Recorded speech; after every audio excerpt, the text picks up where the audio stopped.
तस्लीम रहमानी, आप भी ताहिर हुसैन के पक्षधर हैं क्या? पैरवी करते हैं क्या उनकी? नहीं, मैं किसी का भी पक्षधर नहीं हूँ। मेरे लिए ज़रूरी है कि मैं भारत का पक्षधर रहूं और दंगों का मुखालिफ रहूं।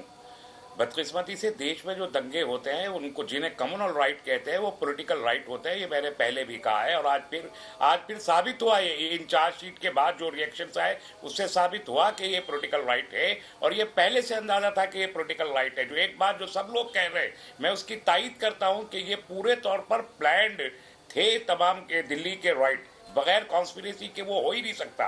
ये अमित शाह साहब भी कह रहे हैं, और लोगों ने भी कहा और मैं उसकी तायीद करता हूं। लेकिन वो कॉन्स्पिरेसी क्या थी, किसने बनाई, वो इस चार्जशीट से अभी पूरे तौर पर वाजे नहीं होती। वैसे भी आज डीजीपी साहब बैठे हैं, मैं बहुत एहतराम उनका करता हूं और मैं जानता हूं जाती तौर पर बहुत अच्छे इंसान है, लेकिन इसके बावजूद उनसे माजरत के साथ मैं कहता हूं कि 90% पुलिस की चार्जशीट कोर्ट में जाकर एग्जामिनेशन में, क्रॉस एग्जामिनेशन में गिर जाती हैं। 90% गिर जाती हैं। इतना बड़ा, अब वो पुलिस क्या करती है, कैसे करती है, आई डोंट नो।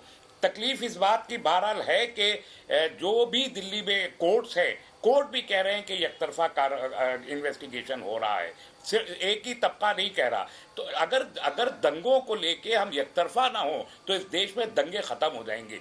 मैं ये बात दावे से कह सकता हूं कि अगर हम एकतरफा ना हो दंगों में तो इस देश में 70,000 जो दंगे हो चुके पिछले 70 साल में, वो सारे पॉलिटिकल दंगे में कम से कम हजारों लोग बड़े इसके दंगों में पहले सारे पॉलिटिकल और स्पॉन्सर्ड रॉयट्स वो ना होते।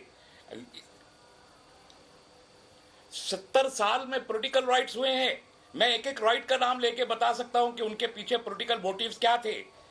ये हम लोग तो इसको नाम दिया जाता है कम्युनलिज्म का। उससे दूसरा एक फायदा लिया जाता है कि कम्युनल पोलराइजेशन भी पॉलिटिकल पर्पस से किया जाता है ना। किस पर्पस से? अब तो दिल्ली दंगे से लाभ किसको हुआ? सिर्फ पॉलिटिकल। दिल्ली दंगे से लाभ किसको हुआ?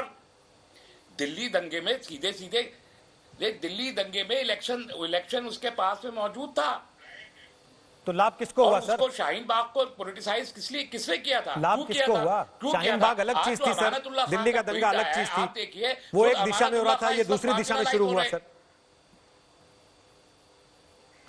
ये दिशा कुछ नहीं है, दिशा अलग नहीं थी। दिल्ली सीएए के मूवमेंट को डिस्क्रेडिट करना एक बहुत बड़ा पर्पस था। सीए में जो 2,500 जगहों पर प्रोटेस्ट औरतों का सारे मुल्क में हो रहा था, उस पूरे मूवमेंट को डिस्क्रेडिट करने के लिए एक फिसाद काफी है और वो फिसाद दिल्ली में हुआ। सर लाभ किसको हुआ? आप ये नहीं बता रहे। प्रेसिडेंट यहाँ पर लाभ किसको हुआ? उसकी टाइमिंग थी। उसका लाभ किसको हुआ? उसका उस समय भाषण तो आप भी दे रहे थे सीए के पक्ष में, उसका फायदा एंटी सीए प्रोटेस्ट में फायदा आप भी ले रहे थे। अगर सरकार को फायदा होता तो दिल्ली में बीजेपी चुनाव जीत जाती सर।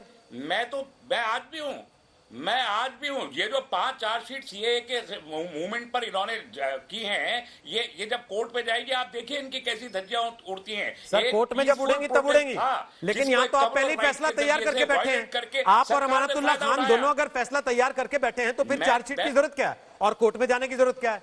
फिर तो तस्लीम रहमानी की अदालत में फैसला करवा लेते हैं। मैंने कोई फैसला तैयार नहीं किया है। मैं ये कह रहा हूं एंटी सीए मूवमेंट एक डेमोक्रेटिक मूवमेंट था और वो उसमें कोई पॉलिटिक्स नहीं थी। अवाम अपना हक हासिल करना चाहते थे अपोजिशन का, उसको डिस्क्रेडिट किया, वायलेंट किया उसको दिल्ली सरकार को। तो आप ताहिर हुसैन को क्लीन चिट दे रहे हैं और अमानतुल्लाह खान के साथ है कि क्योंकि मुसलमान है इसलिए उनका नाम आ गया, वरना जो उनकी छत वत पे जो कुछ हो रहा था वो छोड़ दीजिए, अब भूल जाइए उसको। मैंने नहीं कहा और मैं अमानतुल्लाह खान के इस बयान से बिल्कुल भी वो पढ़े लिखे आदमी के साथ मैंने पहले कहा कि अच्छी बात तो यही होती है ना कि वो सब कह के निकल जा सकता है कि नहीं मैंने तो कुछ कहा ही नहीं, आप लोग मतलब निकालते रहिए अपने आप। अमानतुल्लाह खान खुद पॉलिटिकली मार्जिनलाइज्ड हैं, अपनी पार्टी के अंदर मार्जिनलाइज हो गए अमानतुल्लाह खान।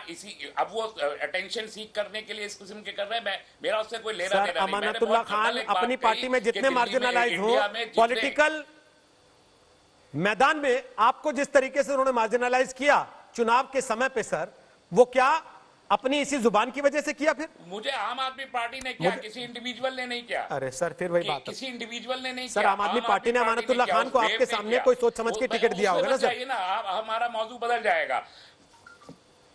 मैंने ये कहा कि उस पे बच जाइए ना, वो मौजू बदल जाएगा। मैं ये कह रहा हूं कि इंडिया में पूरे भारत में आज तक 70,000 ये अच्छा है सर, अपने ऊपर जैसे ही आए तो पलट दीजिए उस बात को। और 90% चार्जशीट अदालतों में गिर गई। 90% चार्जशीट्स सर अदालतों में दिक्कत गिर क्या गई। है ना कि कोर्ट में 98% रेट ऑफ इक्विटी सर दिक्कत क्या है ना कि कोर्ट में गुजरात दंगे की भी जो बातें आई थी उसकी धज्जियां उड़ी, लेकिन उसको आप नहीं मानते क्योंकि आपको सूट नहीं करता। उसमें आप कहते हैं कि जो मैं कह रहा हूं वही सही है। ठीक यहां पे भी आप कह रहे हैं कि जो मैं कह रहा हूं वही सही है।